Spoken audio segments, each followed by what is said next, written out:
بسم اللہ الرحمن الرحیم۔ اس سے پہلے کی ویڈیو میں ہم نے بتایا تھا کہ جناب سلمان ندوی صاحب نے قرآن مجید کا جو نیا نسخہ پاروں کی نئی ترتیب کے ساتھ شائع کرایا ہے اور پرانے نسخے کو غلط قرار دیا ہے، اور دلیل یہ پیش کی ہے کہ پرانے نسخے میں پاروں کی ترتیب میں مضمون کا خیال نہیں رکھا گیا ہے، جبکہ مضمون کی رعایت کرنا ضروری ہے۔ تو ہم نے پہلی ویڈیو میں بتایا تھا کہ سلمان ندوی صاحب کی یہ بنیاد ہی غلط ہے، بلکہ صحیح احادیث کے خلاف ہے، اس لیے کہ صحیح احادیث سے یہ بات بالکل واضح ہے کہ قرآن مجید کی تلاوت کرتے ہوئے یا قرآن مجید کو حفظ کرنے کے لیے مضمون کی رعایت ضروری نہیں ہے۔ وہ ویڈیو آپ آئی بٹن پر کلک کر کے دیکھ سکتے ہیں۔ اب سلمان ندوی صاحب کی ویڈیو ملاحظہ کریں، جس میں قرآن مجید کے 30 پاروں پر نہایت غیر مناسب بلکہ نہایت گھٹیا تبصرہ کیا گیا ہے، جو ان کے شایان شان بالکل بھی نہیں ہے، بلکہ کسی بھی عالم دین کی شایان شان نہیں ہے۔ ویڈیو ملاحظہ فرمائیں۔ اور کسی کو نہیں معلوم کہ یہ 30 پارے کس کی پیداوار ہے، بلکہ مولانا نے تو یہ لکھا کہ حضرت عثمان کی طرف کچھ لوگ منسوب کرتے ہیں، لیکن یہ تقسیم صحیح نہیں، متقدمین کی کتابوں میں اس کی کوئی دلیل احقر کو نہیں مل سکی۔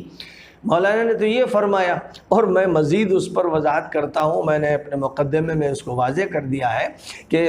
پاروں کی جو تقسیم ہے نہ صحابہ میں تھی، نہ تابعین میں، نہ تبع تابعین میں، نہ کہیں امام ابو حنیفہ، امام مالک، امام شافعی، امام احمد یا کسی امام فقیہ سے منقول ہے، نہ بخاری سے، نہ مسلم سے، نہ ترمذی سے، نہ اور دیگر حضرات سے، یہاں تک کہ 3 صدی، 4 صدی، 5ویں صدی، 6 صدی، 7ویں صدی میں اس کا کوئی ذکر نہیں۔ تو یہ بہت بعد کے دور میں کسی شخص نے، اس کا نام بھی نہیں معلوم، لیکن اتنی بات ابن کثیر نے اور علامہ زرکشی نے لکھی ہے کہ مکتب میں پڑھانے والے کسی ملا نے، اور وہ بھی ایسا ناواقف انسان تھا کہ تقسیم بھی اس نے غلط کی، اس نے اپنے بچوں کو پڑھانے کے لیے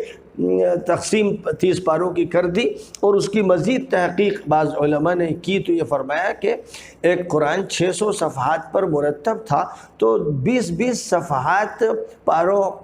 کی تقسیم کے لیے اس مکتب کے ملا نے متعین کر دیے۔ تو اب اس نے اس پر غور نہیں کیا کہ 20 صفحات جو ختم ہو رہے ہیں، اس میں آیت ٹوٹ رہی ہے یا سورہ الگ ہو رہی ہے یا فعل فاعل سے الگ ہو رہا ہے یا فاعل مفعول سے الگ ہو رہا ہے، یہ اس کے اندر صلاحیت نہیں تھی۔ تو ایک ایسی چیز جس کو 8ویں صدی میں 700 سال کے بعد کسی نے پیدا کر دیا، وہ آپ نے سلمان ندوی صاحب کو سنا۔ اچھا ہوا کہ جناب 7ویں صدی ہجری پر آ کر رک گئے کہ پاروں کا ثبوت 7ویں صدی ہجری تک نہیں ملتا۔ جناب اگر اپنے مخصوص لہجے میں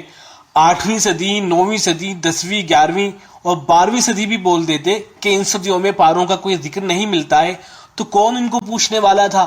کون ان سے جا کر سوال کرتا کہ حضرت آپ جو کچھ فرما رہے ہیں یہ کہاں سے آپ فرما رہے ہیں؟ ان کے متبعین اور معتقدین تو یہی خیال کرتے ہیں کہ حضرت اتنی صاحب علم شخصیت ہیں، جو کچھ فرمائیں گے وہ بالکل صحیح ہوگا، تو اپنے وہ مخصوص لہجے میں آگے بھی ذکر کر سکتے تھے، لیکن شکر ہوا کہ وہ یہاں آ کر رک گئے ہیں۔ آئیے میں آپ کو بتاؤں کہ 30 پاروں کا ثبوت کب سے ہے۔ سلمان ندوی صاحب کا یہ کہنا کہ قرآن مجید کے 30 پاروں کا ذکر 7ویں صدی ہجری تک نہیں ملتا ہے، یہ بالکل بے بنیاد بات ہے، اس کی کوئی بنیاد نہیں ہے، اس لیے کہ قرآن مجید کے 30 پاروں کا ذکر 2ویں صدی ہجری کے اندر نہ صرف ملتا ہے بلکہ اس عنوان پر کتاب تک لکھی گئی ہے اس زمانے کے اندر۔ چنانچہ ابو بکر بن عیاش رحمۃ اللہ علیہ، ان کی وفات ہوئی 193 ہجری کے اندر، یہ 2ویں صدی ہجری کے عالم ہیں، انہوں نے مستقل اس عنوان پر کتاب لکھی تھی، کتاب کا نام تھا کتاب اجزاء ثلاثین، اور اس کتاب کا ذکر محمد بن اسحاق جو ابن ندیم کے نام سے مشہور ہیں، انہوں نے اپنی کتاب الفہرست کے اندر ذکر کیا ہے۔ چنانچہ الموسوعۃ القرآنیہ کے مصنف لکھتے ہیں کہ فَهِيَ تَدُلُّنَا عَلَىٰ أَنَّ تَجْزِيَةَ الْقُرْآنِ إِلَىٰ 30 جُزْءًا وَهِيَ التَّجْزِيَةُ الَّتِي عَلَيْهَا مَصَائِفُنَا الْيَوْمَ تَجْزِيَةٌ قَدِيمَةٌ انتهت إِلَىٰ أَبِي بَكْرٍ، کہ پہلے ابو بکر بن عیاش رحمۃ اللہ علیہ کی کتاب اور دوسری باتوں کا انہوں نے ذکر کیا ہے۔ پھر آگے لکھتے ہیں کہ یہ اس بات پر دلالت ہے کہ قرآن مجید کے جو 30 پارے ہیں، 30 پاروں میں جو تقسیم ہوئی ہے، یہ وہی تقسیم ہے کہ جس کے اوپر آج ہمارے مصائف ہیں۔ یہ تقسیم اتنی پرانی ہے کہ یہ حضرت ابو بکر بن عیاش تک پہنچتی ہے۔ پھر آگے لکھتے ہیں کہ اذن فتجزیۃ القرآن 30 جزءا لم تقب عن القرن الثانی الہجری، تو اس کا مطلب یہ ہوا کہ 30 پارے وہ 2ویں صدی ہجری کے اندر موجود تھے۔ یہ دوسری صدی ہجری کی بات ہو رہی ہے. پھر آگے امام غزالی رحمۃ اللہ علیہ، ان کی پیدائش 450 ہجری کے اندر ہوئی ہے. امام غزالی رحمۃ اللہ علیہ سے ہر کوئی واقف، ہر صاحب علم اچھی طرح سے امام غزالی رحمۃ اللہ علیہ کو جانتا ہے. یہ 5ویں صدی ہجری کے عالم ہیں. ان کی جو مشہور و معروف کتاب ہے احیاء العلوم، احیاء علوم الدین، اس کے اندر وہ لکھتے ہیں کہ ان الحجاج هو الذي احدث ذلك، کہ یہ حجاجی تھا کہ جس نے نقطے ایجاد کیے تھے. واحضر القراء حتى عدوا کلمات القرآن، کہ اس نے قراء کو بلایا یہاں تک کہ انہوں نے قرآن مجید کے کلمات اور اس کے حروف کو شمار کیا. وسووا اجزاءه، اور قرآن مجید کے اجزاء کو برابر کیا. وقسموه الى 30 جزءا، اور قرآن مجید کو 30 پاروں میں تقسیم کیا. امام غزالی رحمۃ اللہ علیہ اس تقسیم کو حجاج ہی کی طرف منسوب کر رہے ہیں. اور آگے سنیے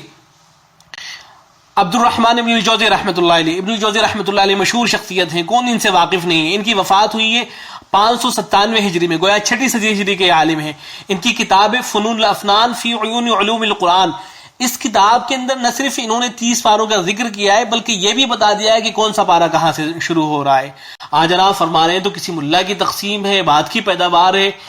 اور نہ جانے کیسے کیسے تفسیریں کیے جا رہے ہیں، جبکہ قرآن مجید کے 30 پاروں کا ذکر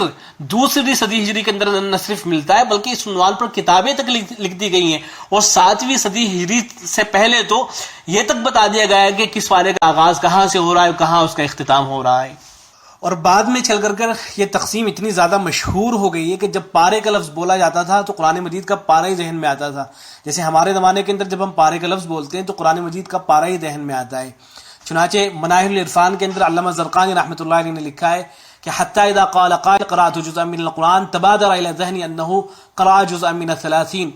کہ اگر کوئی آدمی یہ کہتا ہے کہ اس نے قرآن مجید کا ایک جز پڑھا ہے، قرآن مجید کا ایک پارہ پڑھا ہے، تو ذہن اسی طرف جاتا ہے کہ اس نے 30 پاروں میں سے ایک پڑھا ہے،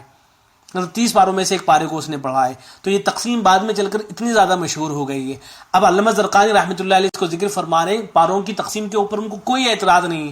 کوئی اعتراض اس پاروں کی تقسیم کے اوپر وہ نہیں کر رہے ہیں. علامہ زرقانی رحمۃ اللہ علیہ نہ کسی مکتب کے ملا ہیں اور نہ کوئی ایسی شخصیت ہیں کہ جن کو فعل فاعل کا نہ پتا ہو. لہذا یہ کہنا کہ یہ تقسیم کسی ایسے شخص کی جانب سے تھی جسے فعل فاعل کا نہیں پتا تھا، کوئی مکتب کا ملا تھا، یہ ساری بے بنیاد باتیں ہیں. اس لیے کہ دوسری صدی ہجری سے یہ سلسلہ باقاعدہ نہ صرف چلا رہا ہے بلکہ اہل علم اس کے اوپر کتابیں لکھتے چلے آئے ہیں.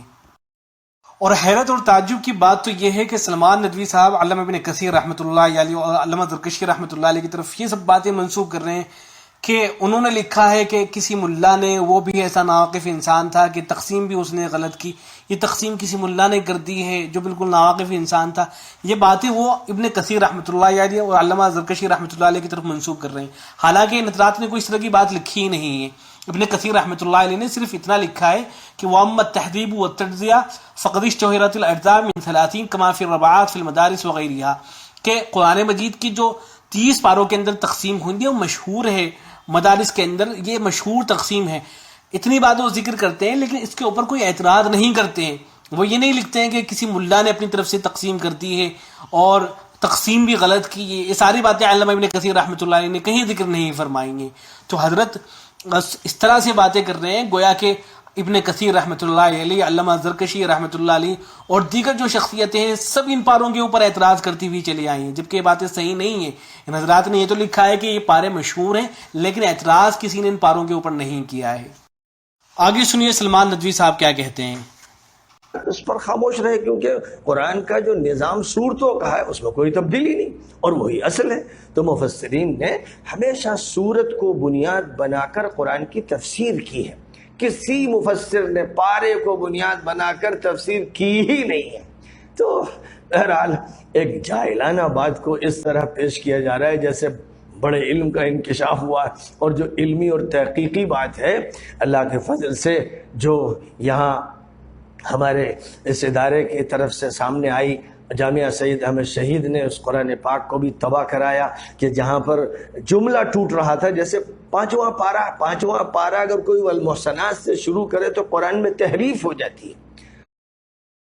سلمان ندوی صاحب نے اس ویڈیو میں 2 باتیں کی ہیں. پہلی بات تو یہ کی ہے کہ کسی بھی مفسر نے پاروں کو بنیاد بنا کر تفسیر نہیں کی ہے. تو جواب میرا ہے کہ اگر کسی بھی مفسر نے پاروں کو بنیاد بنا کر تفسیر نہ کی ہوتی تب بھی سے لازم نہیں آ رہا تھا کہ پاروں کی تقسیم صحیح نہیں ہے. ایک بات. دوسری بات یہ کہ اگر آپ اردو کی تفاسیر اٹھا کر دیکھیں، اردو میں جو تفسیر لکھی گئی ہیں، کوئی بھی تفسیر اٹھا کر آپ دیکھ لیجئے، چاہے وہ معارف القرآن ہو، بیان القرآن ہو، تفسیر ماجدی ہو، یا اس کے علاوہ اور جو بھی تفسیریں لکھی گئی ہیں، ان میں سے کسی کو بھی آپ اٹھا کر دیکھ لیجئے تو آپ کو ملے گا کہ پاروں کو نہایت اہتمام کے ساتھ ان تفسیروں کے اندر ذکر کیا گیا ہے۔ اور حضرت مولانا اشرف علی تھانوی رحمۃ اللہ علیہ نے جو اپنی تفسیر شائع کرائی تھی، تو انہوں نے تو 2.5 پاروں کے اندر ہی اس کو شائع کرایا تھا۔ حضرت تھانوی رحمۃ اللہ علیہ نے 12 جلدوں میں تھی اور 2.5 پاروں کے اندر اس کو شائع کرایا گیا تھا، جیسا کہ حضرت تھانوی رحمۃ اللہ علیہ نے خود مقدمے کے اندر اس کی صراحت فرمائی ہے۔ تو یہ تو اردو تفسیروں کا حال ہے کہ سب کے اندر نہایت اہتمام کے ساتھ نمایاں طور پر پاروں کو ذکر کیا جاتا ہے۔ عربی تفاسیر کے اندر بھی بہت سی تفسیریں ایسی ہیں کہ جن کے اندر پاروں کو نہایت اہتمام کے ساتھ ذکر کیا گیا ہے۔ چنانچہ علامہ نیسابوری رحمۃ اللہ علیہ، علامہ نظام الدین نیسابوری رحمۃ اللہ علیہ، ان کی وفات ہوئی ہے 850 ہجری کے اندر، یعنی یہ 9ویں صدی ہجری کے عالم ہے، کوئی مکتب کے ملا نہیں ہے، بلکہ 9ویں صدی ہجری کے جلیل القدر عالم ہیں، جن کی تفسیر ہے، اس تفسیر کا نام ہے غرائب القرآن، اور یہ تفسیر نیسابوری کے نام سے مشہور ہے۔ اس کے اندر یہ پاروں کو نہایت اہتمام کے ساتھ ذکر کرتے ہیں۔ چنانچہ جب پارے کا آغاز ہوتا ہے تو لکھتے ہیں الجزء الاول من اجزاء القرآن الکریم، جب دوسرے پارے کا آغاز ہوتا ہے تو لکھتے ہیں الجزء الثانی من اجزاء القرآن الکریم، پھر دوسرے پارے کو شروع کرتے ہیں سیقول السفہاء من الناس۔ اسی طریقے سے ہر پارے کے شروع میں یہ نہایت اہتمام کے ساتھ پارے کا ذکر کرتے ہیں۔ تو یہ کہنا کہ مفسرین نے پاروں کا کوئی اہتمام نہیں کیا ہے، پاروں کو ذکر نہیں کیا ہے، یہ خیال بھی بالکل صحیح نہیں ہے۔ دوسری بات جو سلمان ندوی صاحب نے ویڈیو میں کہی ہے، جو نہایت خطرناک ہے، وہ یہ کہ اگر 5ویں پارے کا آغاز آپ والمحصنات سے شروع کریں تو قرآن مجید کے اندر تحریف ہو جاتی ہے۔ یہ کس قدر جرأت اور جسارت کی بات ہے کہ آپ یہ کہیں کہ اگر 5ویں پارے کا آغاز والمحصنات سے ہو تو قرآن مجید کے اندر تحریف ہو جاتی ہے، تو نہایت جرأت کی بات ہے، اس لیے کہ اس سے تو پوری امت مسلمہ کے علماء کے اوپر سے اعتماد ختم ہو جائے گا کہ امت مسلمہ قرآن مجید کے 5ویں پارے کا آغاز والمحصنات صدیوں سے کرتی چلی آ رہی ہے، صدیوں سے اس پارے کو ایسے ہی پڑھتے چلے آ رہے ہیں، لیکن کسی نے اس کے اوپر نہیں ٹوکا، کسی نے اپنی کتاب کے اندر ذکر نہیں کیا کہ یہاں سے اگر آپ شروع کریں گے تو قرآن مجید کے اندر تحریف ہو جائے گی۔ یہ کس قدر جرأت کی بات ہے، اس سے تو سارے امت مسلمہ کے جو علماء ہیں ان کے اوپر سے اعتماد بالکل ختم ہو جائے گا، اور پھر نہ جانے کس طرح سے اس سے تحریف ہو جائے گی، اس لیے کہ اس سے پہلے جو ہے وہاں باقاعدہ آیت موجود ہے۔ بے شک والمحصنات کا جو عطف ہے حرمت علیکم امہاتکم پر ہے، لیکن اس سے پہلے تو آیت موجود ہے، ان اللہ کان غفور رحیمہ پر آیت موجود ہے، اور آیت پر رکنے کو سارے اہل علم جو ہیں وہ راجح قرار دیتے ہیں۔ چنانچہ علامہ ابن قیم رحمۃ اللہ علیہ نے زاد المعاد کے اندر لکھا ہے کہ ورجح الوقوف علی رؤوس الآی وان تعلقت بما بعدها، کہ اہل علم نے آیتوں کے اوپر رکنے کو راجح قرار دیا ہے، اگرچہ آیت کا تعلق ما بعد سے کیوں نہ ہو، آیت کا تعلق اگرچہ ما بعد سے ہی ہو، تب بھی جو ہے آیتوں کے اوپر رکنے کو اہل علم نے راجح قرار دیا ہے۔ تو جب وہاں آیت موجود ہے اور اہل علم نے فرمایا کہ یہاں رکا جائے گا، یہاں رکنا راجح ہے، تو پھر اس کے بعد آپ یہ کہہ رہے ہیں کہ والمحصنات سے شروع کریں گے تو تحریف لازم آ جائے گی۔ یہ کس قدر جرأت اور جسارت کی بات ہے۔ اور پھر آگے سنیے،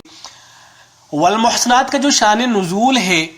وہ یہ ہے کہ یہ آیت مستقل ہی نازل ہوئی ہے۔ چنانچہ صحیح مسلم میں حضرت ابو سعید خدری سے مروی ہے کہ غزوہ اوطاس میں جو عورتیں قید ہو کر آئیں اور حضرت صلی اللہ علیہ وسلم نے ان کو صحابہ پر تقسیم کیا اور ان کے شوہر ان کی قوم میں تھے، تو صحابہ کو ان عورتوں سے صحبت کرنے میں تردد ہوا اور آپ صلی اللہ علیہ وسلم سے اس کا ذکر کیا، تو اس پر یہ آیت نازل ہوئی ہے، یعنی والمحصنات من النساء الا ما ملکت ایمانکم۔ تو حضرت جبرائیل علیہ السلام جب اللہ کے نبی صلی اللہ علیہ وسلم کے پاس اس آیت کو لے کر آئے ہیں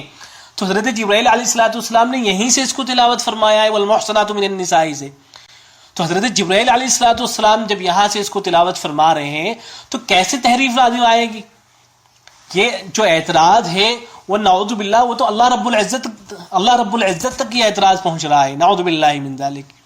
اور پھر علامہ ابن الجوزی رحمۃ اللہ علیہ، جن کا ذکر میں نے پہلے بھی کیا تھا، جن کی وفات 597 ہجری میں ہے، 6 صدی ہجری کے عالم ہیں، انہوں نے جو اپنی کتاب فنون الافنان فی عیون علوم القرآن لکھی ہے، اس کے اندر جو 5ویں پارے کا آغاز کیا ہے وہ المحصنات ہی سے کیا ہے، انہوں نے جو 4تھے پارے کو ختم کیا ہے ان اللہ کان غفور الرحیمہ پر کیا ہے، تو 6 صدی ہجری کے عالم اس زمانے کے اندر یہ لکھ رہے ہیں کہ 5ویں پارے کا آغاز جو ہے وہ المحسنات سے ہو رہا ہے. وہ کوئی مکتب کے ملا نہیں تھے, کوئی ایسے شخص نہیں تھے جن کو فعل فاعل کا نہیں پتا تھا. تو لہذا آج جناب کا فرمانا کہ والمحسنات سے شروع کریں گے تو تحریف ہو جائے گی, یہ بے بنیاد باتیں ہیں کہ کوئی بھی بنیاد نہیں ہے, اور کسی بھی سائل ان کو اس طرح کے جملے زیب دیتے ہی نہیں ہیں کہ وہ اس طرح کی گفتگو کرے. خلاصے گفتگو یہ کہ قرآن مجید کے 30 پاروں کی تقسیم و خیر القرون سے چلی آتی ہے. یہ کسی مکتب کے ملا کی پیداوار نہیں ہے, اور نہ کسی ایسے شخص کی پیداوار ہے کہ جو فعل فاعل سے ناواقف تھا, بلکہ اہل علم اس عنوان پر کتابیں لکھتے چلے آئے ہیں, اور ہر زمانے کے اندر یہ بتاتے چلے آئے کہ کس پارے کا آغاز کہاں سے ہو رہا ہے. اپنی کتابوں کے اندر پاروں کا ذکر کرتے چلے آئے ہیں. اور سلمان ندوی صاحب کا یہ کہنا کہ 5ویں پارے کا آغاز اگر آپ والمحسنات سے کرتے ہیں تو قرآن مجید کے اندر تحریف ہو جاتی ہے, یہ بالکل بے بنیاد بات ہے, بلکہ علماء کے اوپر سے اعتماد کو ختم کر دینا ہے, بلکہ قرآن مجید کے اوپر سے اعتماد کو ختم کر دینا ہے. اخیر میں اپنی گفتگو کو مفکر اسلام حضرت مولانا ابو الحسن علی میاں ندوی رحمۃ اللہ علیہ کے جملے پر کرنا چاہوں گا. حضرت فرماتے ہیں کہ تیسری بات جو بہت تجربے کی ہے وہ یہ کہ میں نے بھی کتابیں پڑھی ہیں, اسلام کے مذاہب اربع, اور ان سے باہر نکل کر تقابلی مطالعہ کیا ہے. شاید کم ہی لوگوں نے اس طرح کا مطالعہ کیا ہو. ان تمام کے مطالعے کے نچوڑ میں ایک گر کی بات بتاتا ہوں کہ جمہور اہل سنت کے مسلک سے کبھی نہ ہٹیے گا. اس کو لکھ لیجئے, چاہے آپ کا دماغ کچھ بھی بتائے, آپ کی ذہنیت آپ کو کہیں بھی لے جائے, کیسی ہی قوی دلیل پائیں, جمہور کے مسلک سے نہ ہٹیے. کاش یہ گر کی بات ان تمام متجددین کو سمجھ میں آ جائے جو ہر دن کوئی نہ کوئی نیا شوشہ چھوڑ کر امت مسلمہ میں انتشار اور افتراق کا سبب بنتے رہتے ہیں. والسلام علیکم ورحمۃ اللہ.